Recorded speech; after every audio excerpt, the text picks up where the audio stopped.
Hello everybody and welcome back to Escape from Bald Mountain.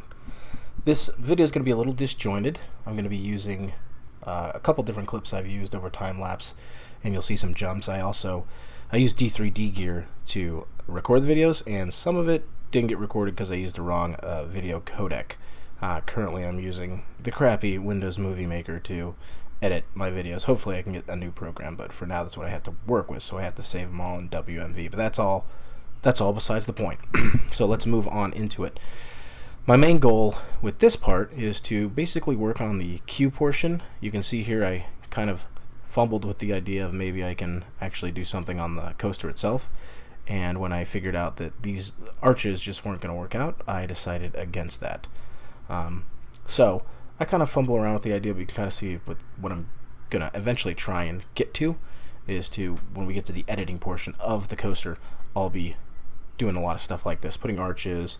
I don't want it to be a terribly blank coaster, so I think having a little bit of scenery, even if it's not really in lockstep with what happens like in the Night on Bald Mountain sequence, I still want to add something in there. So that's kind of what I'm doing here. And you'll see I end up giving up on the idea entirely. But I will definitely return to this area when I'm going to do a whole second video on theming the coaster itself, so that'll be a separate video. So I toyed around with this idea and it doesn't look too bad. I'll probably try and do something similar, but as you can see, it's not going to work out with what I want it to do. What I want to do is build this little bridge. So there's a jump there. I decide, okay, screw that, let's just go return to the queue. And so we're going to start working on this queue. And the time lapses that didn't get into this cut, you'll notice I've added these little mausoleum type looking things over in the back center of the screen. This was a cool little idea I had for tombstones, is just basically take these little groups of tombstones and then raise them or lower them and place them and replace them as you see fit. So the idea with the queue is to have sort of a cemetery, church, mausoleum type feel. And that's what I've got here. This is a little more Greco-Roman style theming, but I think it fits within the graveyard motif. I'm using these to make little crosses, so it doesn't just look like a blank wall. I think it turned out pretty well. One of the things with when you're working with like blank stucco walls is, especially if you're trying to do something like a mausoleum or more of a monolithic type structure, the stucco walls end up looking a little barren, so livening them up is important. I start working on this back section. In all reality, if this was a real Disney park, I don't think they would have even bothered with this back section, because the majority of people aren't going to see it. But I figure you can probably see it from the path over there to the right, so I said, okay, well, let me just see what I can experiment with. And I wanted to get these little sort of planter outcroppings to hold some plants, give it a little bit of flavor, a little bit of depth to the building. And it took me a little while to actually get this down, but I think the end result is actually pretty cool. So I was actually quite impressed with this. I'm sure there's more. I'll probably return to this and add a little more detail to it, but in terms of a little outcropping for the mausoleum, I feel it actually looks pretty decent in my opinion. One of the things that is sort of difficult with this queue and this ride itself is, as I talked about in the last video, is the Gothic architecture is pretty difficult right now to do in the game, and I'm hoping once we get at least the fantasy theme, it'll give us some pointed arches and some different windows to play around with, which will really push the Gothic theming into where I believe we could actually use it in the game rather than having to custom make everything. Like right now, you'll notice that I'm basically using these flat modern windows to sort of simulate the Tudor or the Gothic style windows, because that's all that really fits. And I'm sure once we get more pieces in there, I will definitely be returning to those. Just doing some general scenery here. I'll be honest, I don't really have much of an idea of what I want to do with the exterior And I'm thinking the next video I'm going to work on the actual interiors of these little chapels that I use. because I don't want to do too much interior work because things are going to change so much once we get Alpha 3 and then the full game itself. But I do want to do something with the interior so it doesn't just look like you're looking at these scenery pieces that shouldn't be fitting in them. Because if you were to go in the cathedrals right now, you have all these sorts of scenery pieces that are just sticking out and they look terrible. Here I got a little, I'm sorry for the cut again, but what I want to do here is build essentially a food court, and it ends up being a little more elaborate. I don't really finish it, but it ends up being a little more elaborate than I think it needs to be. But I'll definitely return to this area in a future video. But what I'm doing here is basically building these big long benches for people to sort of eat on. And I'll put some barrels down. You'll see me put some barrels down after I do this pathing. This pathing kind of got to me. It was a little rough considering I used the walls to sort of set this foundation, so I used this natural path to essentially hide it under the roof tile pieces, and now it looks a little weird because people kind of go in there and their legs are stepping through concrete, but if you're looking at it from afar, it doesn't look too terrible. So this did give me a little bit of trouble, and I ended up changing it later, which you'll see.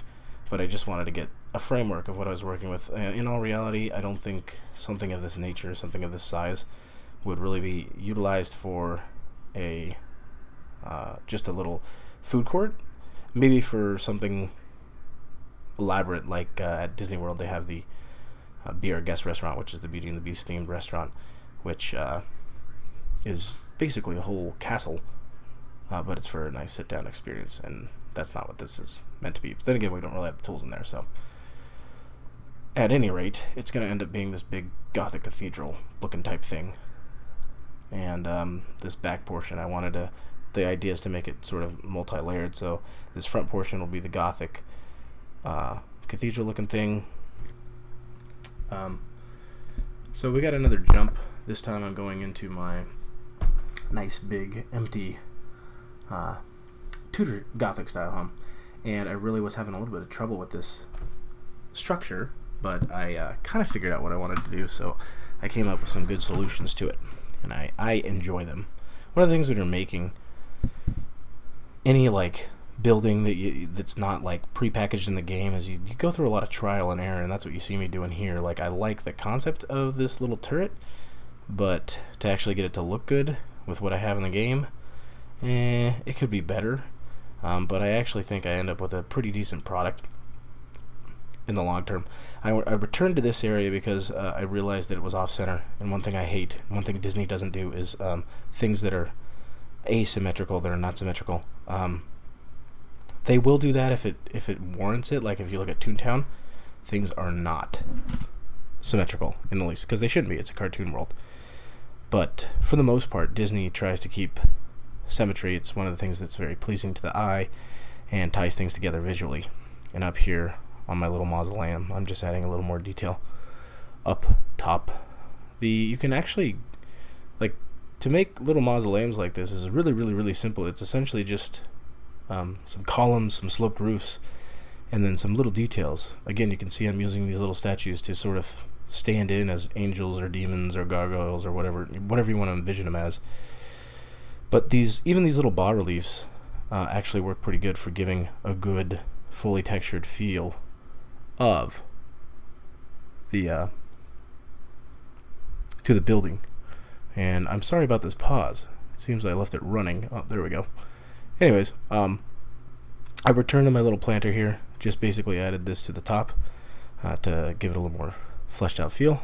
And it could be better. I might add maybe some bas-reliefs there at the bottom of them, or some other details, so you can see I'm toying around with the idea. There you go. I put on some bas-reliefs. I think it looks pretty decent. And then I got rid of that one, added this one in, and I went to work on this building here, which, to be honest with you, I'm not gonna lie, a lot of it's laziness. I think if I was going to redo this area, I would probably make this more like the cathedral style architecture that you've seen, rather than this Tudor style, because it kind of breaks the theming of the scary mood that I'm going for with the queue.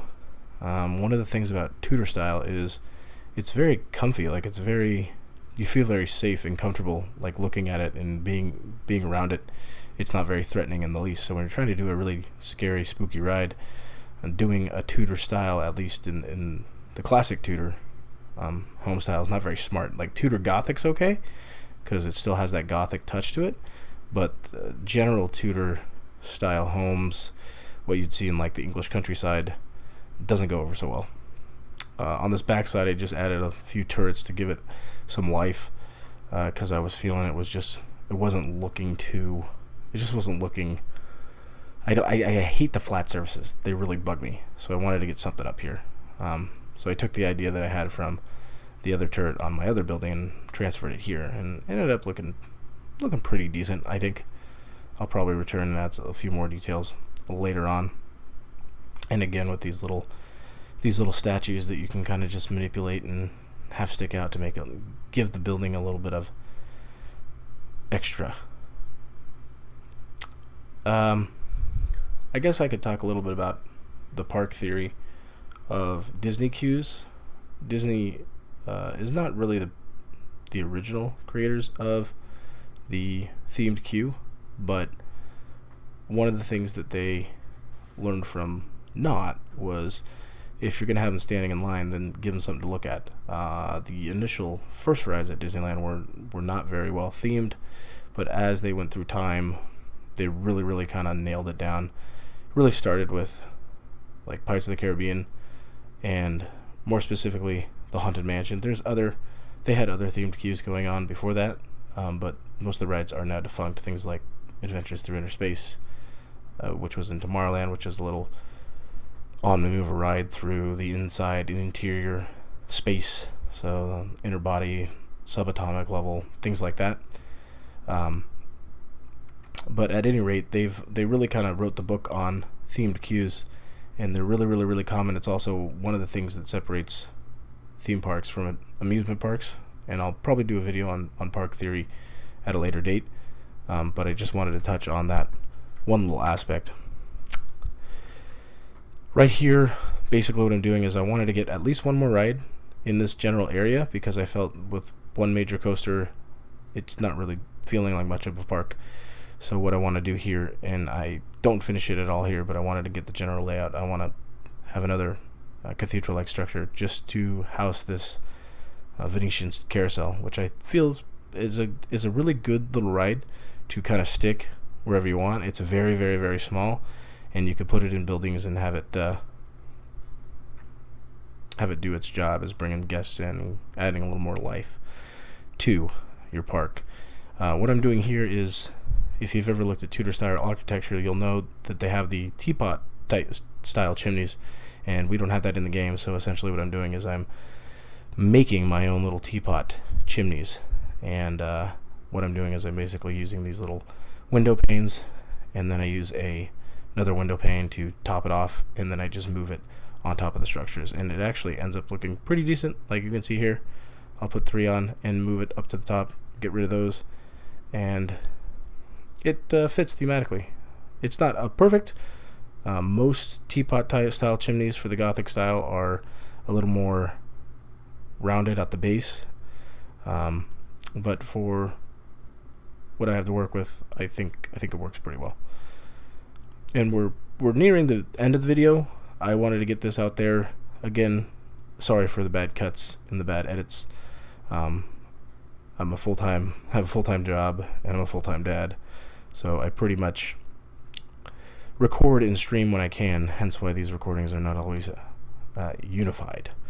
But in the next video, I'm going to finish off the queue, and then hopefully we can start working on the actual coaster itself, and we'll go from there. But thanks for watching the stream, and we'll see you next time. Bye.